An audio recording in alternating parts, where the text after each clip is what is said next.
hiyo testimony. Asante. Okay, thank you, ancestor. We appreciate you. Wekesa, go ahead. Thank you so much. I am here. I think many people think that I'm a sycophant of Raila. Yes, I want to confirm here that Raila doesn't know me, but I stand for what he believes in, and I will advocate for it. And I'm not afraid to mention my candidate, because he's somebody you are proud talking about because you know what he stands for. First, he is a father, and not because he is our parent, but he's a father in terms of democracy. He's a father of democracy. And the space we are enjoying, even him at Tusi tunaweza fanya, is because these guys fought for the freedom of expression, and now anybody else can express themselves. Some people have always argued that, show me one thing that Raila has done for this nation.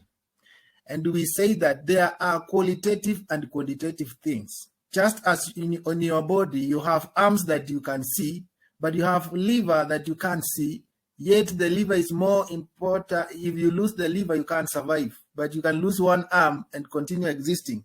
So things like democracy are not seen. They are not even tangible. So people tend to trivialize it, that somebody who fought for democracy is like he has not done any development. But that is the greatest development Kenya has ever caught when we talk about democracy. And democracy is the most expensive thing when we are in terms of development. And that is what puts Kenya on a map in terms of Africa. When we look at constitutional order, he has been on the forefront of fighting for reforms and new constitutional dispensation. And those are costed their freedom, even some of them being jailed, some of them being affected in Nyayo torture chambers, but they stood the test of time. And when it came to 1991, no reforms, no election, they stood strong until the IPPG agreed, and we got the repeal of our constitution, and we got the multi-party democracy that we are enjoying. Baba has pronounced himself very well and candidly in terms of corruption. We don't want leaders who floss around with issues of corruption. They don't have even a stand on what corruption is. Anytime a corrupt person is mentioned, they say we are being targeted. Yes, if every corrupt person can be targeted in Kenya, we will be very happy. And let them continue being targeted until they are wiped out of our governance, so that we can have a governance that respects our public covers, not people to put their hands in public covers and take the money as they want. Then they come here and become very philanthropic, and they will tell us how you can be generous to Kenyans and how you can show mercy to the poor when you have just stolen from the right hand and you are feeding them with the left hand. That is hypocrisy of the highest order, and their followers who are cultically following them should understand.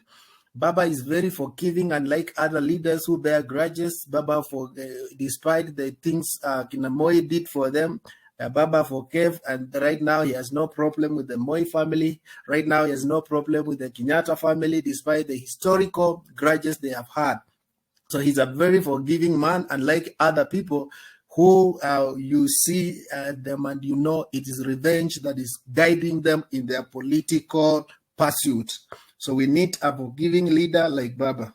In terms of religion, he has pronounced himself very well. He doesn't want to be just a Pharisee who stands every day with the Bible, but their character are contradicting the book they are reading, and telling people Bwana asifiwe, but vitu wanafanya haziambatani na Bwana asifiwe.